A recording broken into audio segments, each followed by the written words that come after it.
Hi there, good morning. Good morning, good morning. It's about 5:30 in the morning here in the UK, and it's Lone Wolf from Wolf Territories Grid, and I've got some peace and quiet. So I'm going to talk a bit about infrastructure because um, with another grid that's gone down, quite a big grid, uh, who shall remain nameless. I wanted to talk a bit about infrastructure and staff and servers and all kinds of things that we have on our Wolf Territories Grid. Um, what I wanted to say is that I really recognise just how much work people put into their regions.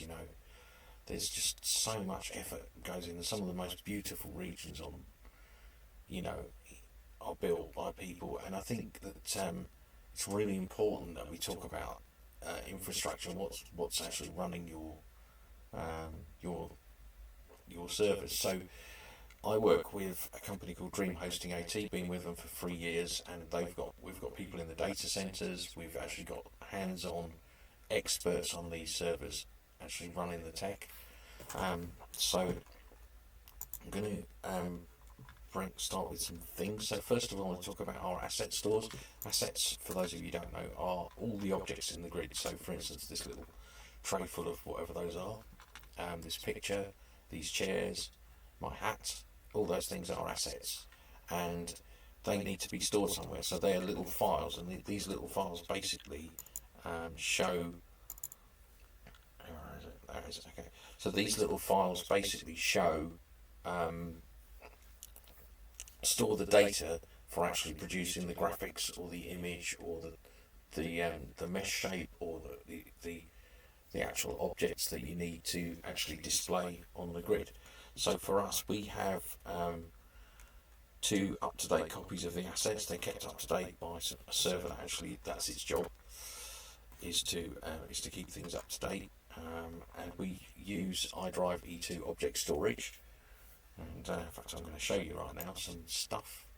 There it is. Very exciting. So you see these two are our asset stores. About 6.7 million assets at the moment, and we have servers that maintain those two and keep them all up to date. So they're in two different places. So that means that we're always pretty sure that we've got a backup. If one of them goes down or there's an issue, we can just switch to the other one. That's not a problem. Our actual database servers, we've got 5 database servers that are synchronized with each other. That's called a Galera cluster, for those of you who are interested in the names of things. And we use something called MariaDB Max Scale to load balance those. So basically, when you make a request, when you land on a region, the grid loads up. My neighbour, this happens. Just say, "Hi, just making a video." Anyway, so when you hi Edgar, when you land on a region, and obviously it has to res everything, then it pulls the data from 5 servers at once. Basically, that's how cool it is, and it's load balanced across those 5 servers. And so that means that we have a really great amount of speed, and we have multiple max scale servers. And I know that there was sometimes you post things on OpenSim World and you get like a really funny response.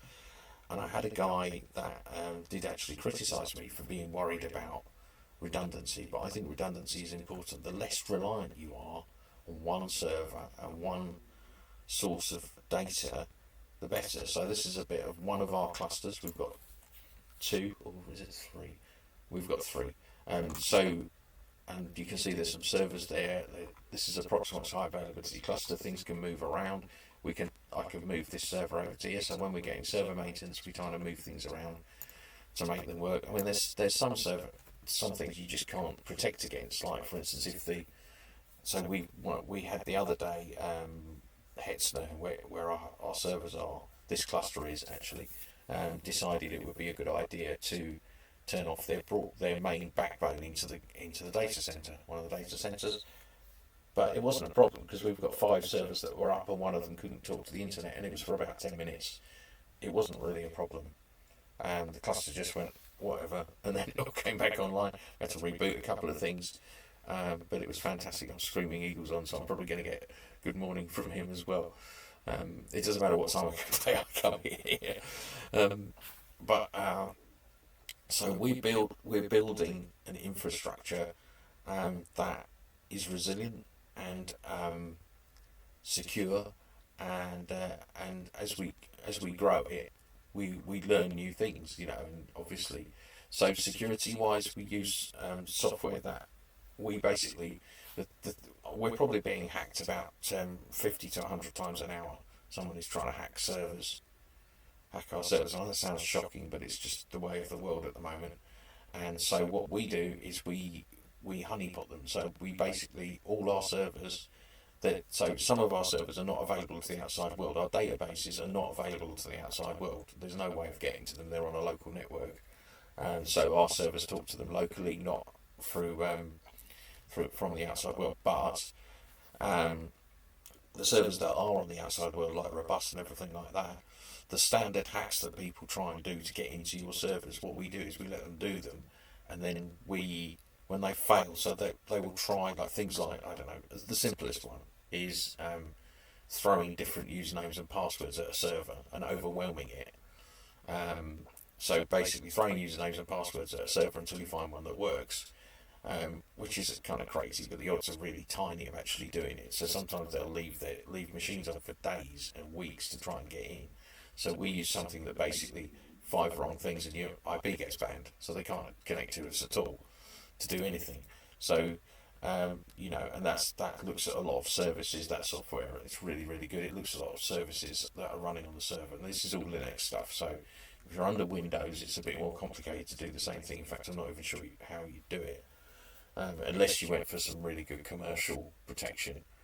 But don't underestimate how much people are trying to um, trying to hack servers just because it's there, just because there's a server there for them to hack.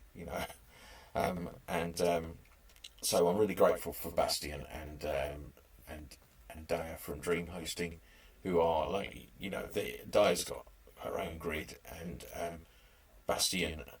In fact, when we first started working with Bastion, it was really funny. He said someone else in the data center actually said that on our grid, which was hilarious. So, yeah.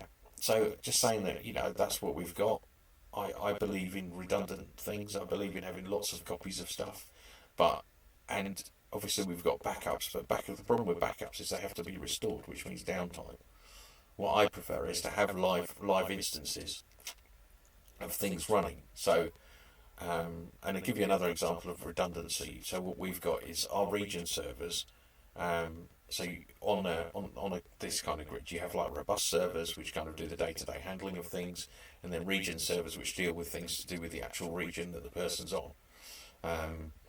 And so our region servers are disposable. So basically, if region's 107, which there isn't one, if you want to go looking, falls over or dies or something goes wrong with it, we can just wipe it out and create a new regions 107, and in about, I'd say, under 10 minutes we can have it back up again and booting with the regions on it, because we're not dependent. The data's not stored on the region servers. There's no point. We just want to make things as great as possible for everybody. So things do go wrong. Don't rent servers from data centers thinking that they're not going to fail, because they will. Instead, act as if it's going to happen and have disaster recovery in place. And by having redundancy, it means you have a minimal downtime, and that's our goal on this grid, is to never go down, to be up. Even if we, like with the maintenance that Hetson have got some more maintenance coming, where we're going to be down for about 10 minutes. That's not something I can control. It's they're doing maintenance to the backbone routers, so that's the actual main routers in data centers. So we just sit there and wait it out. It takes 10 minutes and bring it back up. But the day-to-day running of things, we just keep it online. If we get a server that starts playing up, we replace it. We don't bother trying to deal with it. We had one recently that was behaving a bit strangely. No, you wouldn't have noticed. We noticed. We're monitoring this stuff. We notice when things are not right, because I've been staring at it for 3 years. So anyway, that's where we're at with our infrastructure. I hope that things get back to normal for OS Grid. I really do hope that they're able to sort things out. But for the rest of you, do have a lovely day. If you want to come and join our grid and just have a wander around, please do. Please feel free. We've got fine peacekeepers who will be able to talk to you. If you go to Wolf Territories, welcome. So I might zip over there now. This isn't the best computer to do this on. It's got a bit of a rubbish graphics card. If I go to Wolf Territory, so it's taking a little bit longer to res because it's streaming. But you see these little green things here with the green top things. Oh, hello, who's this? Hi, cat. Oh dear, I can't go anywhere.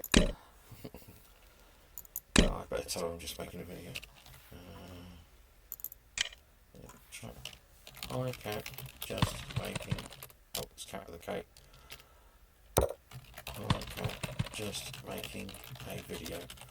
Yeah. So, as I was saying, so this is our welcome area. Those little green things. If you need to get hold of a peacekeeper, just click that button there, and someone will talk to you, and they will help you find what you need, and they're really, really fantastic.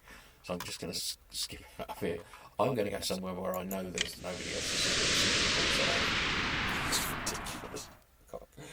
Normally, I did it at 5:30 in the morning. I did this video because I thought nobody would be around. Or a bit, this is one of our less busy times. So come on, down here, alone. There you go. Yeah, so, as I said, it's a bit slow because I'm streaming. So anyway, just to say, if you come and try us out, if you want to, I hope things get back to normal for people. We're very happy to help people with our grid. So to get onto our grid, I should actually share that with you. Give me a second. There we go. Okay, so come to our website. Okay, that's wolf-grid.com. There you go, wolf-grid.com. And you've got the things on here. So join the Grid free membership. Get a viewer. So you'll need a viewer. That's like the one I'm using. We've got all kinds of things going on here. We've got searching. So if you get a region, and our regions are very, very inexpensive. You've got a region manager, so you can go into, I don't know, what was that one I was called? We've got a region manager. What's it called? Atlantic 018, is it? Okay. I didn't know it was called that. So I've got access to all the ocean regions, so it's a bit boring. That's the one I'm on at the moment. So you can go into edit like this. I won't touch it because I'm going to keep it. And then we've got our control panel. You can set lots of things up. We've got a terrain generator, so you can, and you've got some AI stuff, so you can try our AI. And we have AI in the grid as well. So there's lots of facilities in there. We've got our event system where you can put your events. So you can see we've got people who put some events in there. We've got our classifieds. We've got our marketplace. Our marketplace works slightly different. We don't have a web. Where is it? Market shop. Marketplace. It's here somewhere. Market. There we go. So we don't. What we don't try and do is to. What we don't do is we don't have it so you can buy them there. You have to go in world to buy them because we think it's more fun. All right. So you can find the things you want to put your stuff up there. That's free. Doesn't cost anything.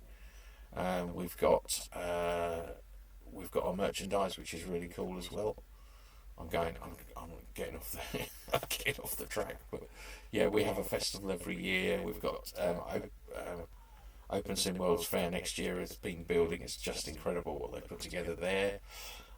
We've got so much going on. It's a really great grid. I would say that because I own it. But it's a community grid. We're here to help each other and here to be part of. Come and join us. Thanks very much. So it's www.wolf-grid.com. Just give a little plug for. So this grid is also owned by UK Limited Company, which I own, Wolf Software Systems Limited, and we build websites and infrastructure and do AI. Systems.co.uk. We do AI and we build all kinds of things and projects and. So we've actually got a region on the grid if you want to come and see us, but the company owns the grid, which gives you a bit more security. So have a lovely day. I hope things get better for people on other grids on OS Grid. I hope Dan can sort things out. I'm sure he can. It'll just take some time. Have a lovely day, and it's www.wolf-grid.com.